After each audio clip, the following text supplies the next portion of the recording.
오늘도 소중한 시간을 내어 찾아주셔서 감사합니다. 바쁜 일상으로 지친 마음을 잠시 내려놓고 세월의 흐름 속에서 전해져 온 이야기에 귀를 기울여 보세요. 이제 이야기는 정식히 시작됩니다. 천양이라는 거대한 금품이 한 아이의 손에 들어왔습니다. 그 금품은 아이가 도둑을 숨겨준 대가로 받은 것이죠. 마을 사람들은 모두 그 아이인 복동이를 도둑의 공범이라고 손가락질했고, 복동이의 어머니는 이 일로 병에 걸려 쓰러지며 복동이 자신도 마을에서 쫓겨날 위기에 직면했습니다. 그러던 어느 날 아침, 마을 입구에 화려한 가마 행렬이 갑자기 나타났습니다. 가마에서 내린 양반이 목소리를 높여 말했죠. 그 아이를 찾아왔소. 내 목숨을 살려준 은인을 말이오. 도대체 무슨 일이 있었길래 이런 일이 벌어졌을까요? 이 이야기는 지금으로부터 200년 전 경상도의 깊은 산골에서 시작됩니다. 옛날 옛적 경상도의 한 산골 마을에 복동이라는 12살 아이가 살았습니다. 그 마을은 높은 산들이 여러 겹으로 둘러싸고 있으며 골짜기 가장 깊은 곳에 자리 잡고 있었죠. 매일 아침이 되면 산안개가 마을 전체를 뒤덮어 각 집의 굴뚝에서 나오는 연기와 뒤섞이고, 저녁이 되면 메추라기의 울음소리가 마을을 부드럽게 감쌌습니다. 복동이는 할머니와 단둘로 살았어요. 그의 아버지는 3년 전 가을, 산에서 나무를 베다가 사고로 세상을 떠나셨습니다. 그날도 평소와 같았죠. 아버지는 지게를 메고 산으로 올라가셨고, 해가 하늘 정가운데 떴을 무렵 벼랑 끝에서 자란 소나무를 베려다가 발을 헛디뎌 낭떠러지 아래로 떨어지셨어요. 마을 사람들은 사흘 밤낮을 꼬박 헤매며 아버지를 찾았습니다. 횃불을 들고 산속을 뒤지고 계곡을 손으로 더듬어가며 찾았지만 결국 발견한 아버지는 이미 차가운 시신이었습니다. 그때 복동이는 겨우 9살이었고 아버지의 시신을 본 뒤 사흘 밤낮을 끝없이 울었습니다. 그날 이후로 복동이의 집안은 급격히 처참해지기 시작했어요. 어머니는 마을 사람들의 빨래를 받아 빨아주며 생계를 꾸렸죠. 새벽부터 개울가에 나가 빨래를 세게 두드리고 햇볕 아래 말린 뒤 다시 다림질해서 돌려주었습니다. 손은 턱질 않을 만큼 거칠어지고 허리는 끊어질 듯 아팠지만 어머니는 한 번도 불평하지 않았어요.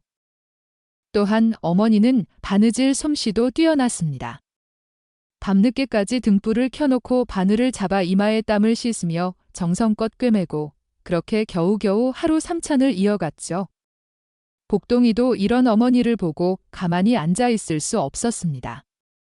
동이 트기 전에 일어나 마을 부잣집에 갔고 물을 길어다 주고 마당을 쓸고 장작을 패는 등 아무리 작은 일이라도 해서 한 푼이라도 벌었습니다.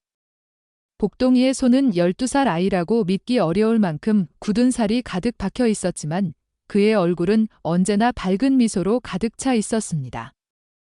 어느 날 마을 이장 어르신이 복동이를 불렀죠. 이장 어르신은 마을에서 가장 존경받는 분이었습니다. 복동아, 지금 시간 있니? 오늘 밭에 김을 매야 하는데 좀 도와주지 않겠니? 복동이는 어르신. 당장 갑니다. 라고 대답하기도 전에 밭으로 달려갔습니다. 그날 해는 특히 뜨겁게 내리쬐었어요. 땀이 비오듯 쏟아져도 복동이는 허리를 굽히고 묵묵히 김매기를 계속했습니다. 손바닥에는 물집이 생기고 등은 불타올 듯 뜨거웠지만 그는 한 번도 쉬지 않았죠. 해가 서쪽으로 기울어갈 무렵 이장 어르신이 복동이를 불렀고 이 녀석 정말 기특하구나. 여기 엿 한 봉지 가져가거라. 너 어머니께도 나눠주고 라고 말하며 엿봉지를 건네셨어요. 감사합니다. 어르신.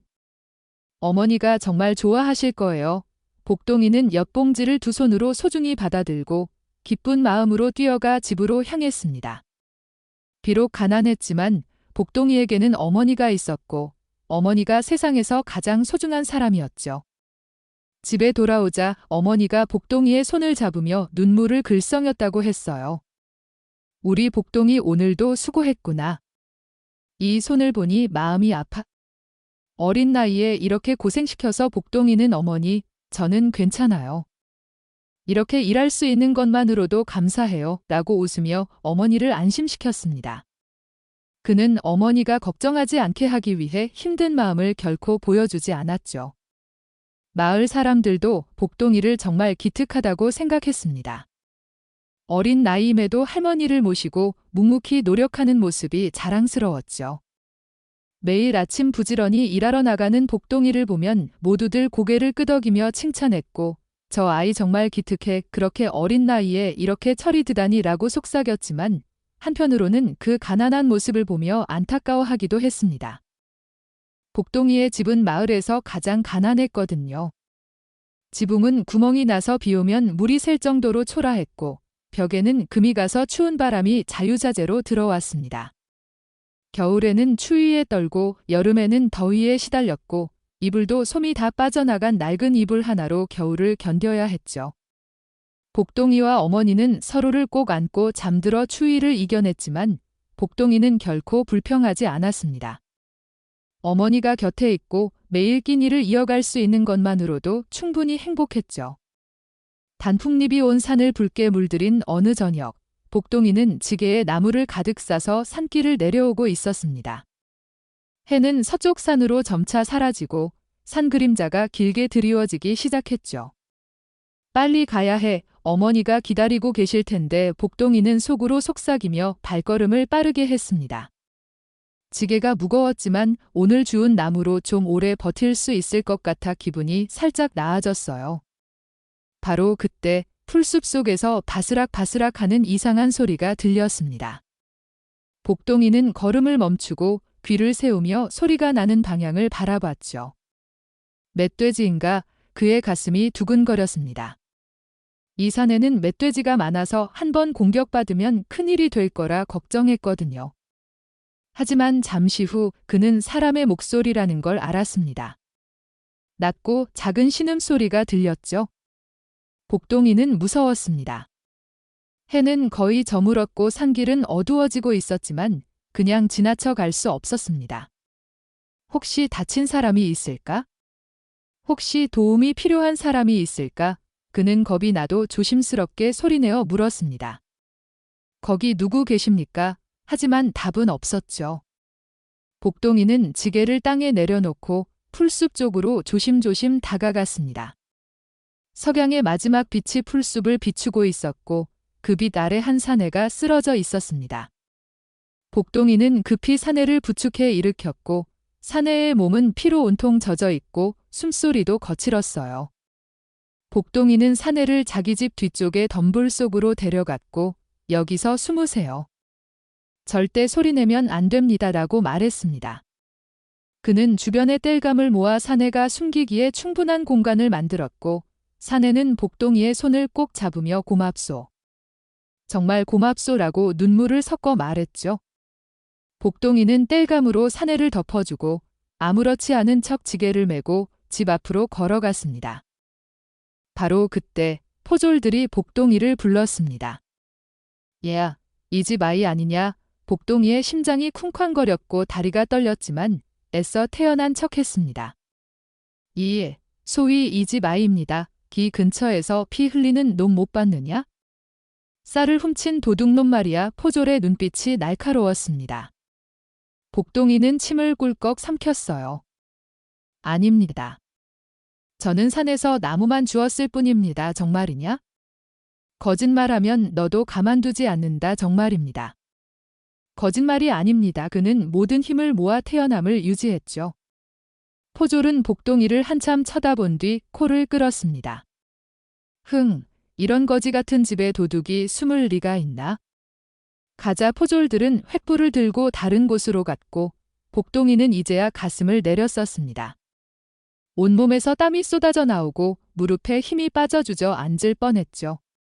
복동아, 왜 이렇게 늦었니? 어머니가 문을 열고 나와 걱정스럽게 물었습니다. 어머니, 나무가 잘 보이지 않아서 조금 늦었어요. 복동이는 웃으며 대답했고 어머니는 그의 얼굴을 살피며 손으로 이마를 만졌습니다. 얼굴이 왜 이렇게 뜨겁니? 어디 아프냐? 아닙니다. 어머니. 그냥 산길을 빨리 걸어왔어서 그래요. 복동이는 어머니를 안심시키고 방으로 들어갔지만 밤새도록 한숨도 잘 수 없었습니다. 박던 불에 숨은 사내를 계속 생각했죠. 상처에서 피가 계속 나면 어떡하지? 혹시 숨이 끊어지면 어떡하지? 복동이는 가만히 일어나 부엌으로 갔고 물 한 사발과 헝겊을 챙겨 조심스럽게 밖으로 나갔습니다. 달빛만이 어두운 마당을 비추고 있었죠. 덤불로 다가간 복동이는 작은 목소리로 불렀습니다. 저 복동입니다. 괜찮으십니까? 한참 동안 아무 소리가 없어 가슴이 내려앉았을 때 낮은 신음소리가 들렸습니다. 복동이는 급히 땔감을 치우고 사내에게 다가갔고 물을 가져왔습니다. 드세요 라고 말했죠. 사내는 떨리는 손으로 물사발을 받아 단숨에 마셨어요. 고맙소. 정말 고맙소. 사내가 말하자 복동이는 상처를 좀 봐야겠어요. 피가 많이 나고 있어요 라고 하며 헝겊에 물을 적셔 사내의 어깨를 닦아주었습니다. 달빛 아래 보니 상처는 생각보다 깊었고 칼에 베인 자국이 선명했죠. 이거 큰 일인데요. 의원을 불러야 할 것 같아요. 복동이가 말하자 사내가 그의 손을 꼭 붙잡았습니다. 안 됩니다. 절대 안 됩니다. 의원을 부르면 들통날 거예요. 저는 괜찮습니다. 하지만 이대로 두면 안 될 것 같아요. 그냥 며칠만 숨어 있다가 갈게요. 절대 폐를 끼치지 않을 테니. 사내의 눈빛이 매우 간절했고 복동이는 마음이 무거웠지만 고개를 끄덕였습니다. 알겠습니다. 제가 할 수 있는 건 다 하겠습니다. 그날 밤부터 복동이는 사내를 몰래 돌보기 시작했어요. 새벽에 일어나 물을 갖다 주고 저녁에는 밥을 조금씩 남겨가지고 사내에게 주었죠. 어머니에게 들키지 않게 하기 위해 매우 조심스러웠습니다. 어느 날 어머니가 걱정스럽게 물었습니다. 복동아, 요즘 밥을 왜 이렇게 조금만 먹니? 어디 아프냐? 아닙니다. 어머니. 입맛이 좀 없어서 그럴 뿐이에요. 복동이는 거짓말을 하는 게 마음에 걸렸지만 어머니가 사내를 숨겨준 사실을 알면 놀라실 거라 어쩔 수 없었죠. 이틀, 사흘이 지나가고 사내의 상처는 조금씩 나아지는 모습을 보였습니다. 복동이는 이를 보고 마음이 살짝 놓였죠.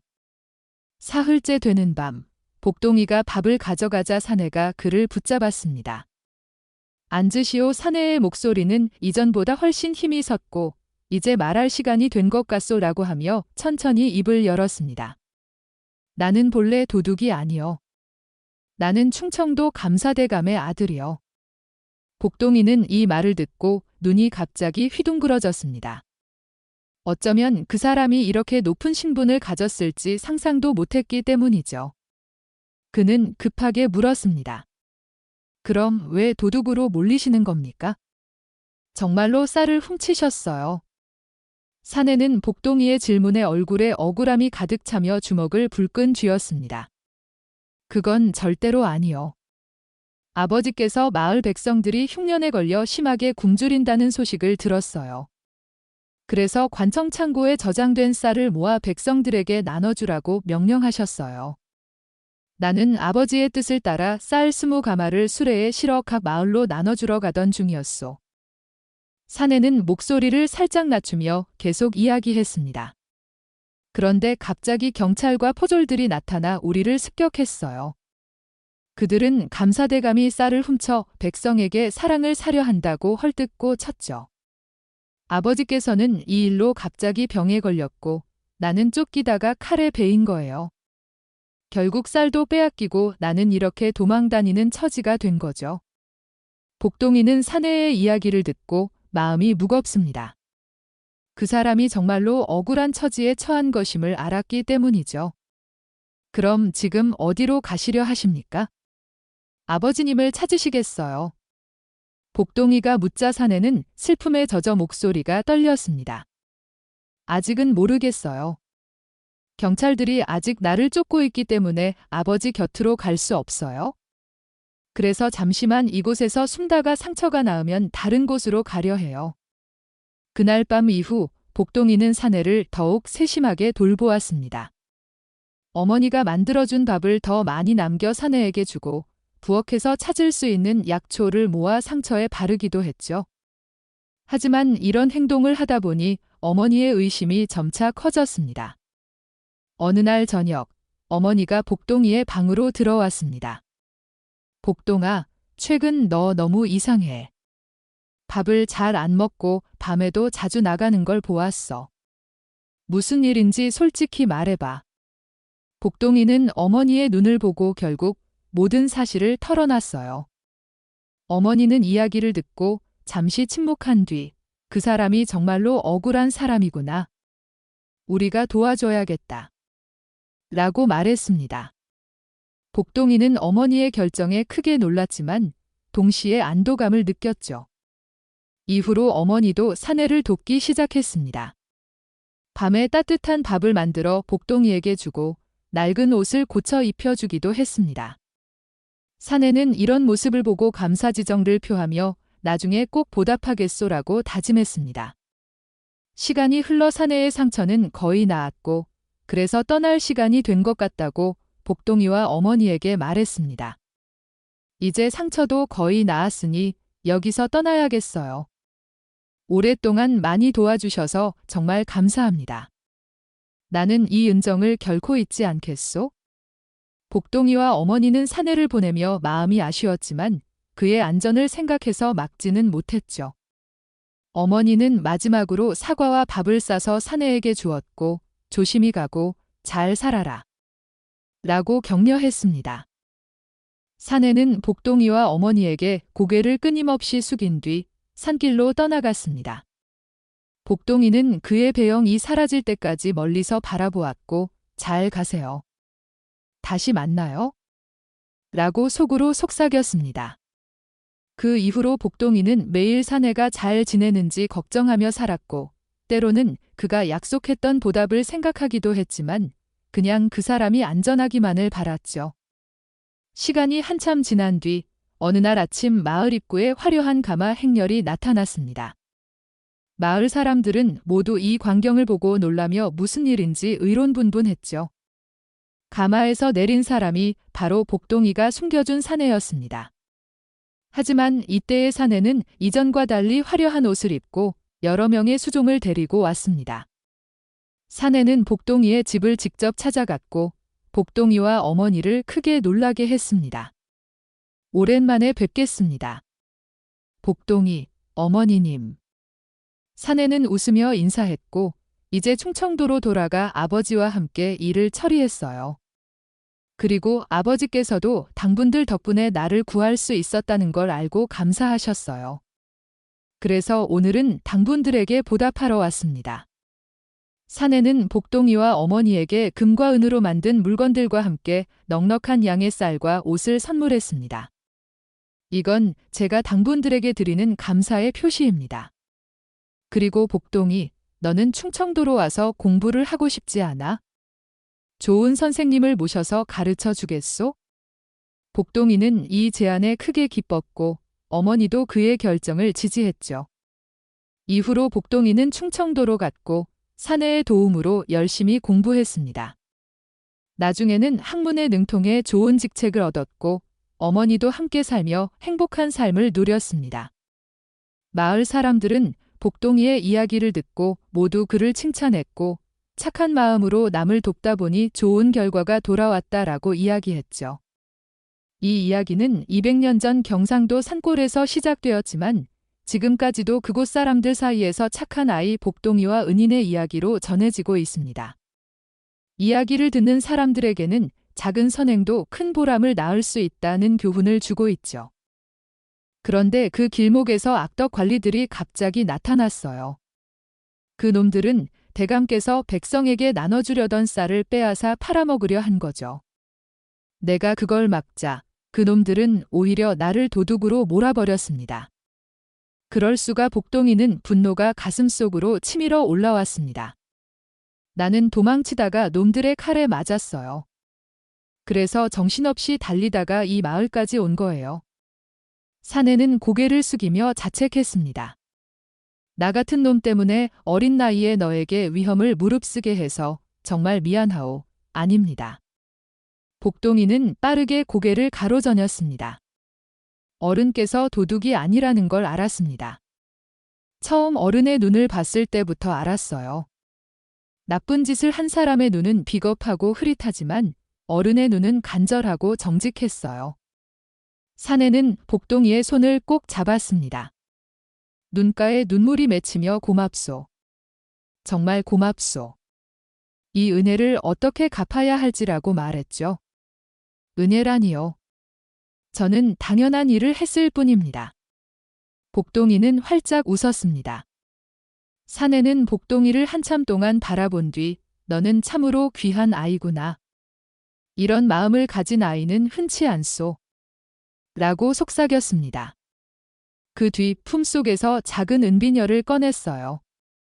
이것밖에 없지만 받아주시오. 훗날 내가 누명을 벗고 찾아오겠소. 그때까지 이것을 잘 간직해 주시오. 저는 아무것도 받을 수 없습니다. 복동이는 손사래를 쳤습니다. 이건 약속의 증표요. 내가 반드시 돌아와서 은혜를 갚겠다는 약속이요. 사내는 복동이의 손에 은비녀를 꼭 쥐어주었습니다. 사흘째 밤이 깊어갔을 때 사내는 복동이에게 깊이 절했습니다. 이제 떠나야겠소? 더 이상 여기 있으면 오히려 해가 될 것 같소? 상처가 다 낫지 않았는데요. 복동이는 걱정스러워했습니다. 괜찮아. 이제 많이 나았소. 사내는 복동이의 머리를 부드럽게 쓰다듬었어요. 복동아, 언제나 지금처럼 착한 마음을 잃지 말고 사시오. 내 이 은혜는 꼭 갚겠소. 조심히 가십시오. 복동이는 눈물을 참으며 말했고 사내는 어둠 속으로 점차 사라졌습니다. 복동이는 한참 동안 그 자리에 서서 사내의 뒷모습을 바라보았죠. 정말 다시 오실까? 그는 손안에 은비녀를 꺼내 달빛 아래 바라보았습니다. 반짝이는 은비녀가 마음속에 따뜻함을 주었어요. 다음 날 아침, 복동이는 평소처럼 일어나 품팔이를 나갔습니다. 마을 김진사 댁에 가서 장작을 패고 이장 어르신 댁에 가서 마당을 쓸었죠. 언제나처럼 부지런한 하루였지만 그가 모르는 사이에 위기가 다가오고 있었습니다. 그날 밤 사내가 떠난 모습을 마을 사람 하나가 보았기 때문이요.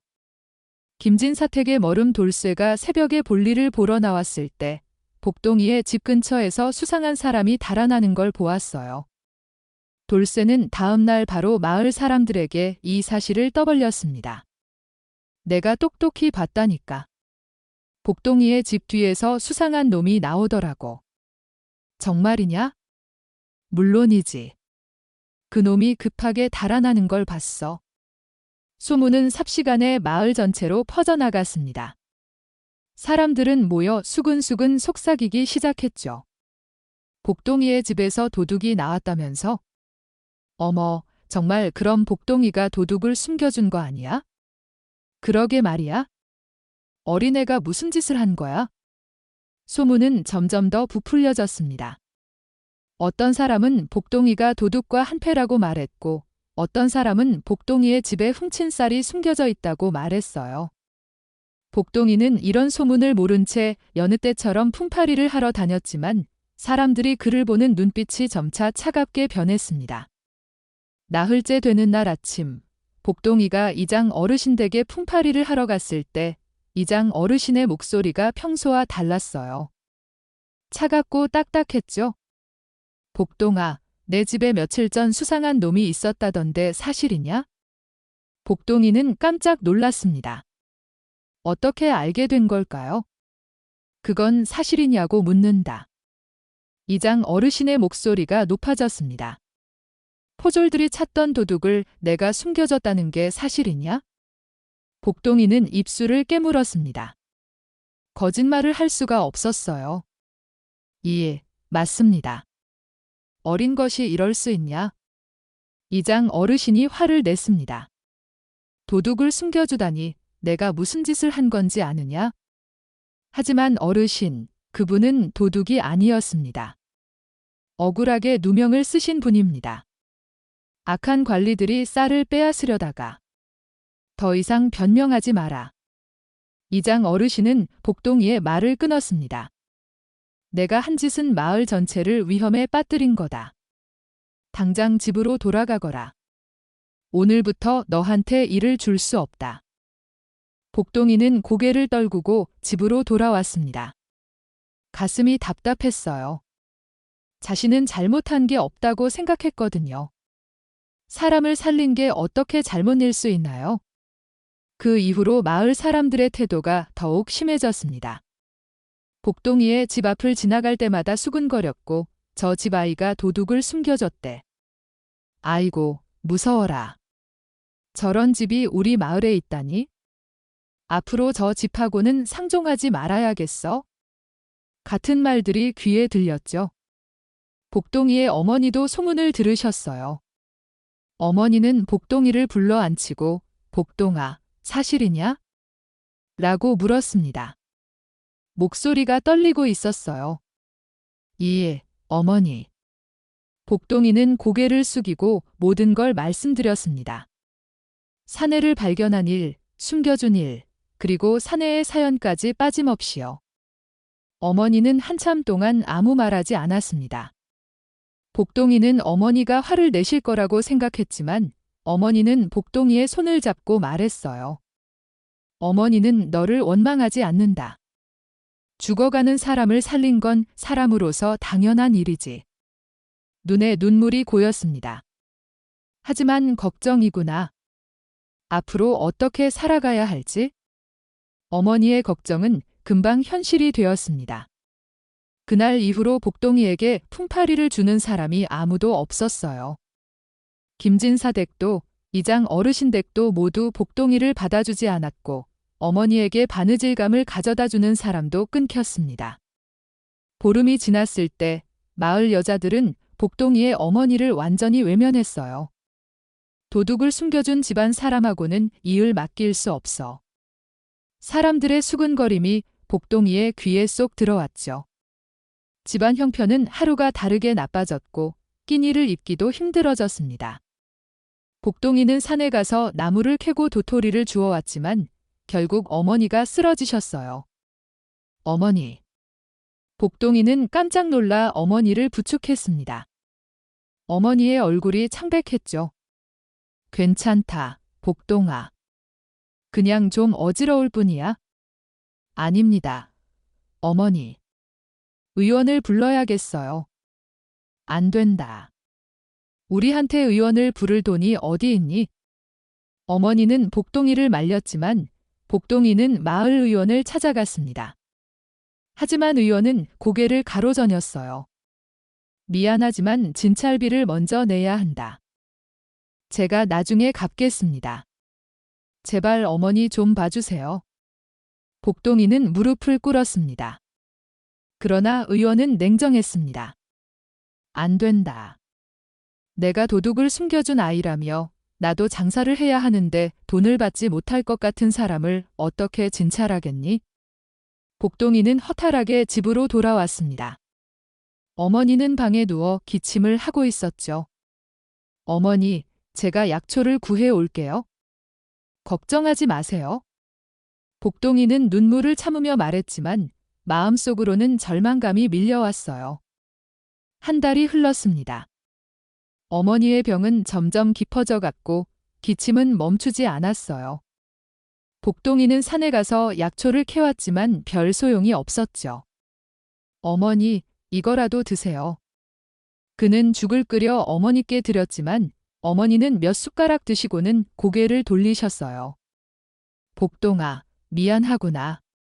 내가 옳은 일을 했는데 어머니 때문에 고생만 시키는구나. 어머니의 눈에서 눈물이 흘러내렸습니다.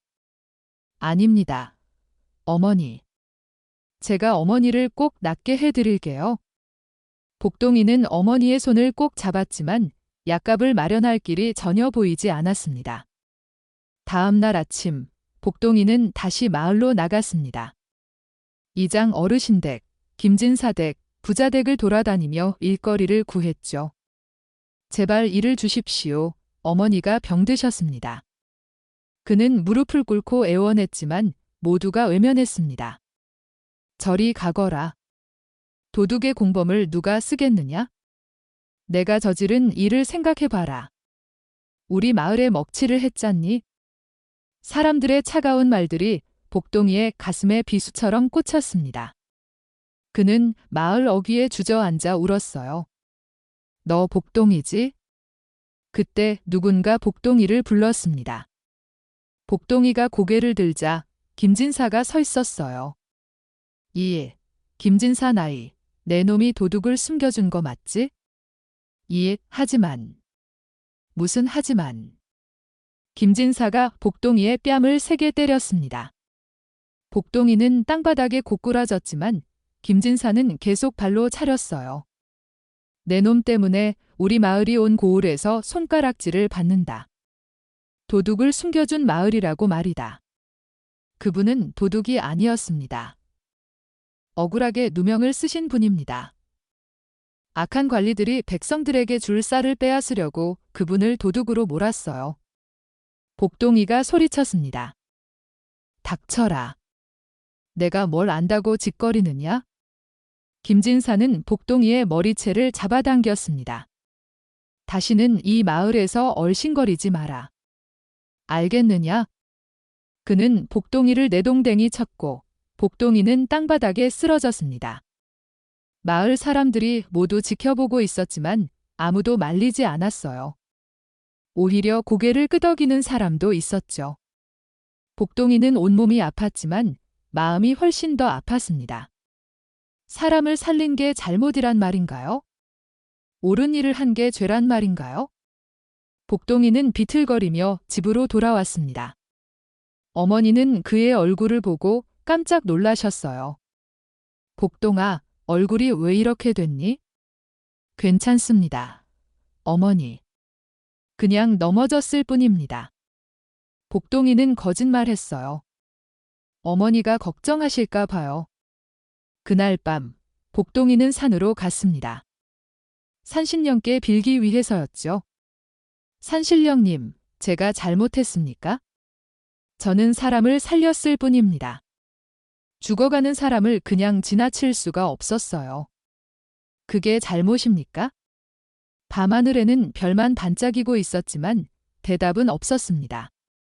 제발 어머니만은 살려주세요. 제가 어떻게 되든 상관없습니다. 어머니만 살려주세요.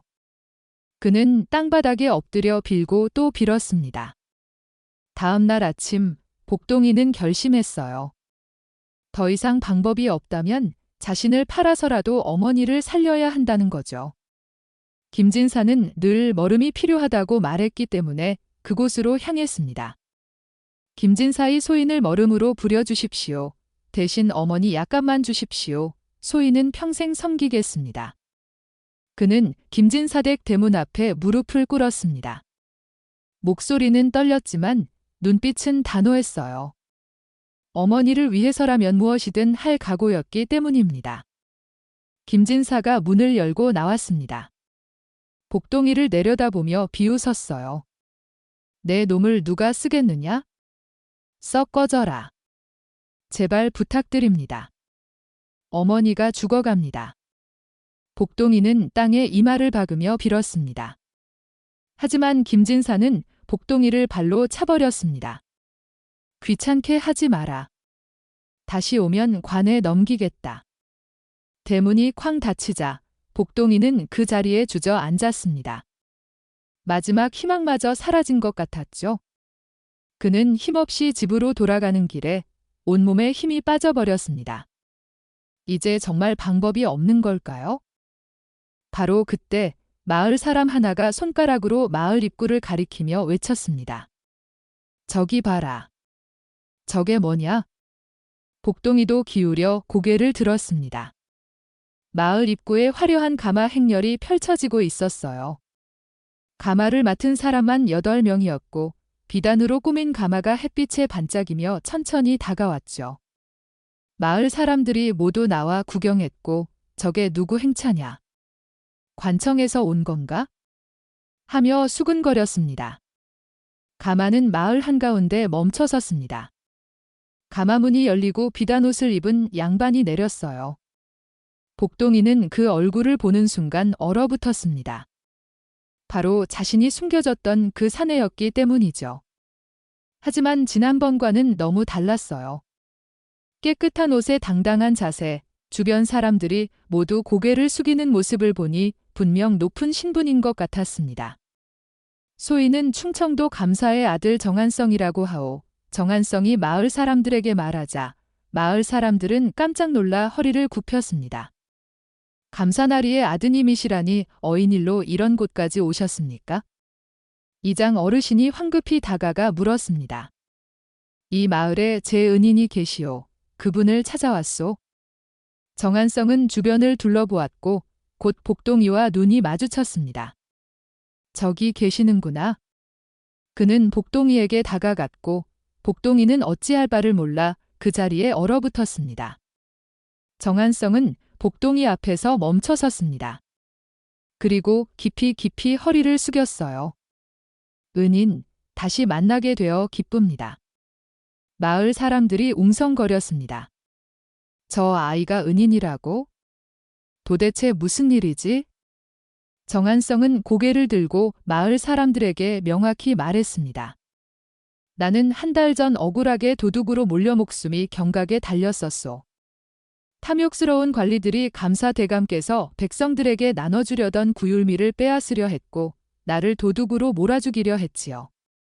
마을 사람들은 숨죽이며 들었습니다. 나는 간신히 도망쳤지만 칼에 맞아 피를 흘리며 쓰러졌소.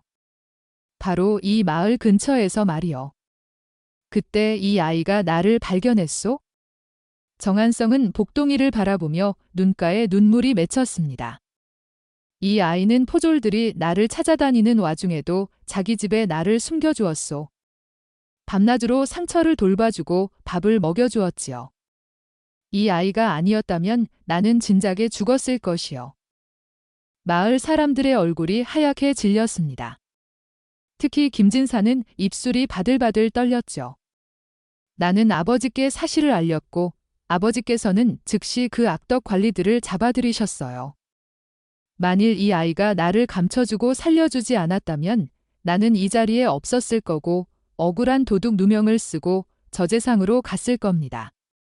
지금 그놈들은 모두 관직을 빼앗기고 유배를 갔지요. 정한성은 복동이의 손을 잡았습니다. 이 아이는 목숨의 은인일 뿐만 아니라 의로운 마음을 가진 참된 사람이요. 12살 어린 나이에 이런 용기를 낸 아이가 또 어디 있겠소? 마을 사람들은 고개를 들지 못했습니다. 모두 부끄러움에 얼굴을 붉렀죠. 정한성은 시종에게 손짓했습니다. 시종이 커다란 보리지를 가져왔어요. 이것은 작은 보답이요. 천냥이 들어있어. 천냥이요. 마을 사람들이 놀라서 소리쳤습니다.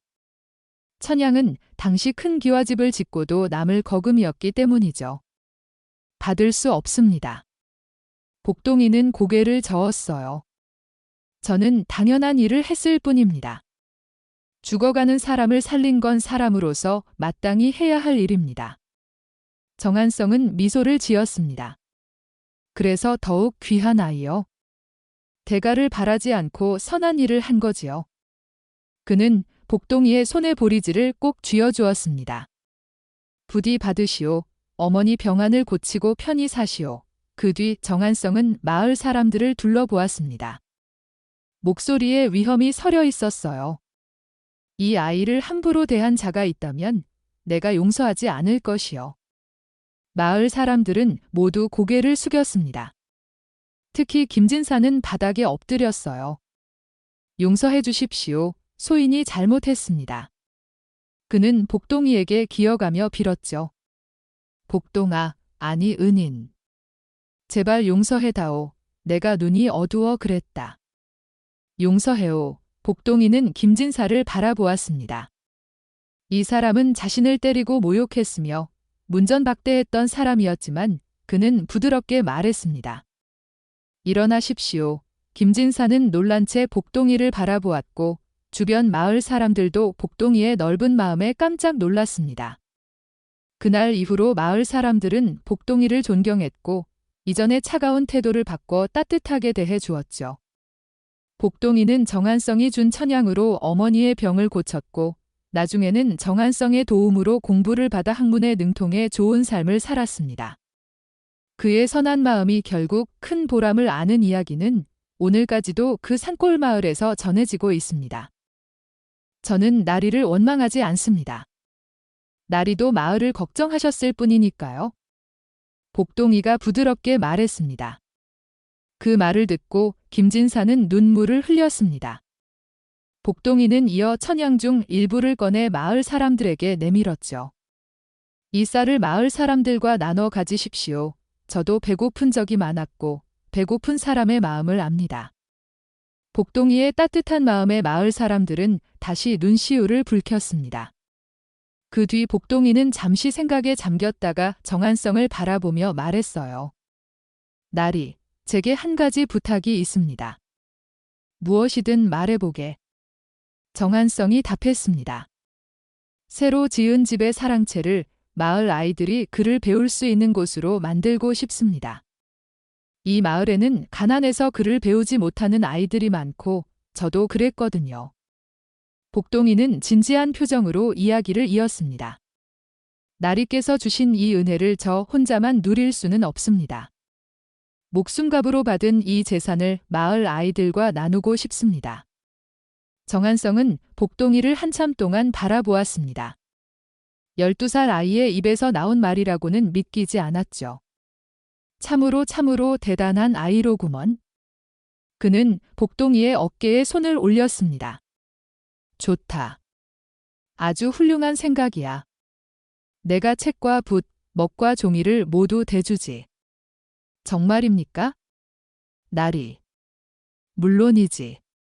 아니, 그보다 더 좋은 방법이 있을 것 같구먼. 정한성은 무릎을 탁 치며 웃었어요. 내가 직접 자네를 가르치겠네. 그리고 자네가 배운 것을 마을 아이들에게 가르쳐 주게. 나리께서 저를 직접 가르쳐 주신다니 감사합니다. 복동이는 깊이 절을 했습니다. 정한성은 복동이를 일으켜 세웠습니다. 자네 같은 인재를 그냥 둘 수는 없지 않은가? 나는 자네를 크게 키우고 싶소. 크게 키우신다니요. 그렇다네. 자네는 12살 나이에 목숨을 걸고 사람을 살렸고 은혜를 받자마자 그것을 나누려 하지 않았나. 이런 마음을 가진 사람이야말로 백성을 다스릴 자격이 있다는 거야? 정한성의 목소리에는 확신이 담겨 있었어요. 나는 자네가 훗날 큰 인물이 될 거라고 믿고 있어. 과거에 급제해서 훌륭한 관리가 되는 모습을 보고 싶구먼. 복동이는 가슴이 두근거렸습니다. 자신 같은 천한 아이가 과거에 급제한다는 건 꿈에도 생각하지 못했죠. 노력하겠습니다. 나리, 노력만으로는 부족하지. 나를 믿고 따라오게나. 내가 자네의 뒷바라지를 할 테니. 정한성은 활짝 웃었습니다. 마을 사람들도 복동이의 뜻을 듣고 감탄했습니다. 이장 어르신이 복동이의 머리를 쓰다듬으며 말했죠. 저 어린 나이에 저런 생각을 하다니 역시 남다른 아이야. 우리 마을에 배움터가 생기다니 정말 기쁘구나. 사랑채는 곧 배움터로 꾸며졌습니다. 정한성이 보낸 책들이 가득 쌓이고 깨끗한 책상과 붓먹이 준비되었어요. 자, 이제부터 이곳은 마을 아이들의 배움터일세. 여기서 함께 공부해요. 저도 배우면서 여러분에게 가르쳐 줄게요. 복동이가 마을 아이들을 불러 모았을 때 아이들은 눈을 반짝였습니다. 가난해서 글을 배울 엄두도 내지 못했던 그들에게 이는 새로운 기회였기 때문이죠. 정한성은 그날부터 복동이를 가르치기 시작했습니다. 한 달에 한 번씩 마을을 찾아와 며칠씩 머물며 그를 가르쳐 주었어요. 반년이 흘렀을 때 복동이는 놀라운 속도로 학문을 익혔습니다. 정한성이 가르쳐준 내용을 단번에 이해하고 책을 읽으면 금방 외웠죠. 자네는 정말 총명하구먼. 정한성은 감탄을 금치 못했어요. 나리께서 잘 가르쳐 주셔서 그렇습니다. 아니야. 이건 타고난 재능이라네. 정한성은 복동이의 손을 잡았습니다. 내가 자네를 처음 봤을 때부터 알았어. 자네는 큰 그릇이라는 걸 말이지. 1년이 지나자 정한성과 복동이는 한결 가까워졌습니다. 정한성이 복동이에게 날이라고 부르지 말고 그냥 편하게 불러도 되지 않겠나? 라고 말했을 때 복동이는 겸허히 거절했지만 정한성은 복동이를 마치 동생처럼 아꼈습니다. 어쩌면 아들처럼 여기고 있었는지도 몰라요. 복동이도 배운 것을 마을 아이들에게 가르쳐 주었습니다. 배움터는 늘 아이들의 시원한 목소리와 글 읽는 소리로 가득했죠. 천자문을 다 외웠어요. 복동이 형, 이 글자가 뭐예요? 아이들은 복동이를 따라다니며 열심히 공부했습니다. 어느 날 정한성이 배움터를 찾아왔을 때 아이문 이 공부하는 모습을 보고 흐뭇하게 웃었어요. 자네 덕분에 이 마을이 달라졌구나. 날이 덕분입니다.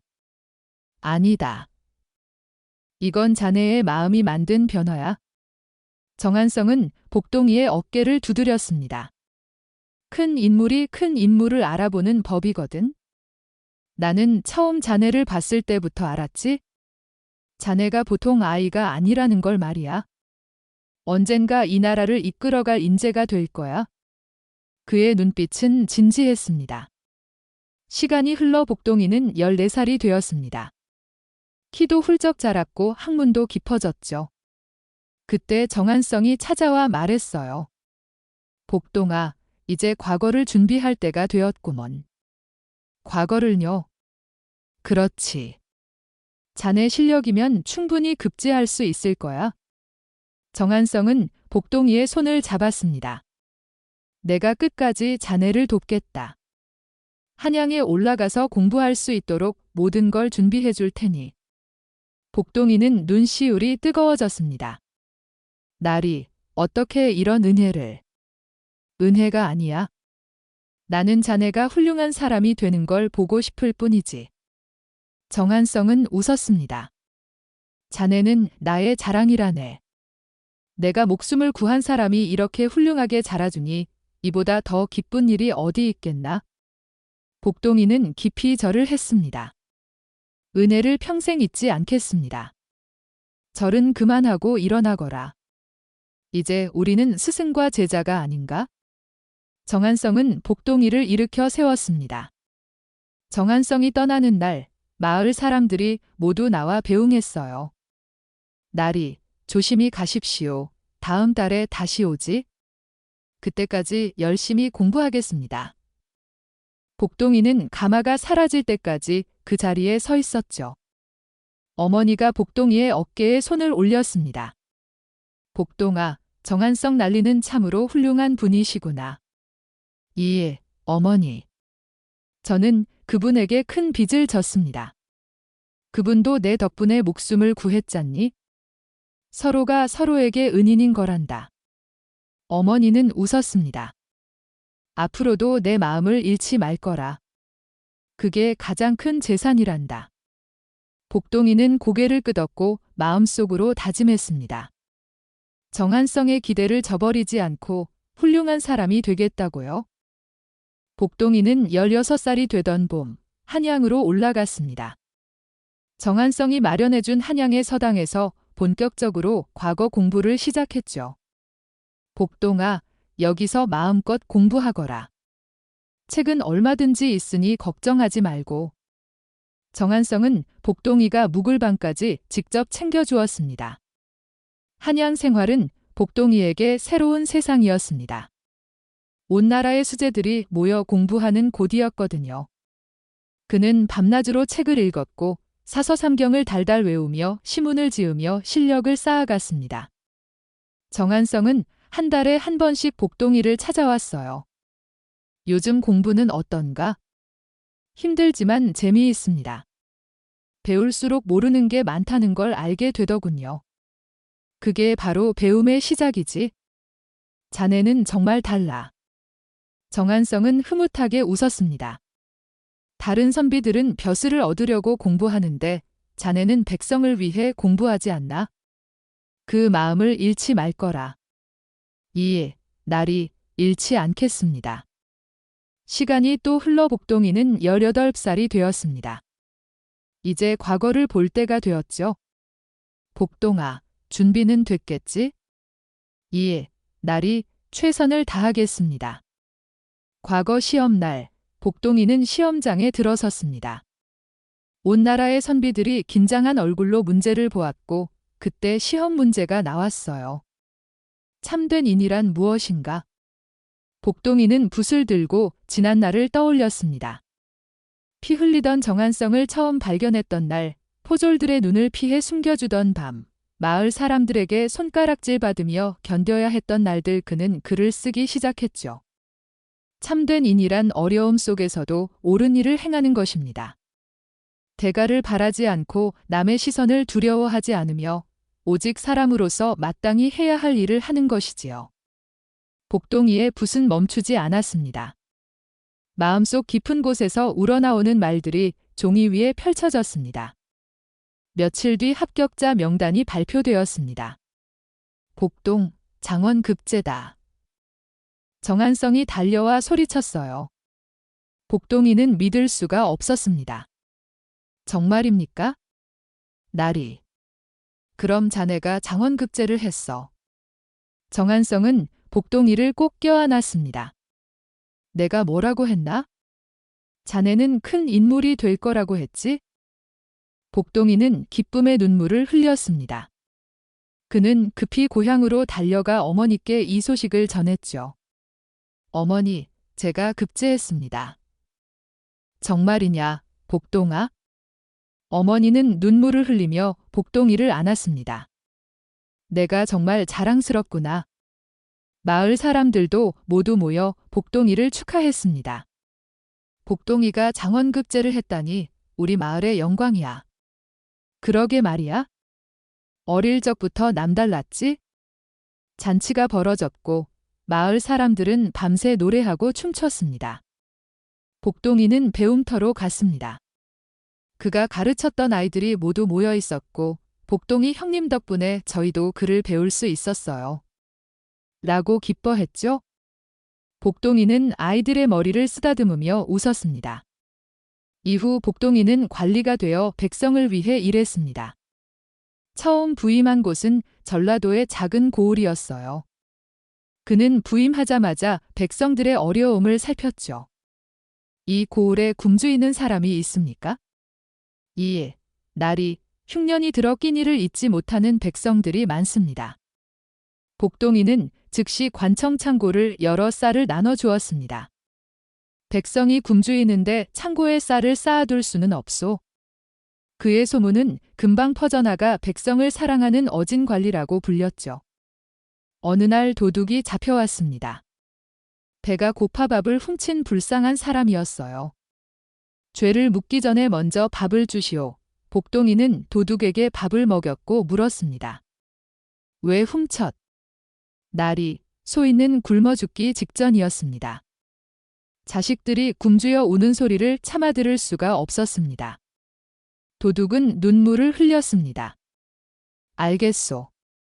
죄는 죄지만 먼저 배를 채우시오. 그리고 일자리를 주겠소? 복동이는 도둑을 벌지 않았습니다. 대신 일자리를 주고 자식들에게도 쌀을 나눠주었죠.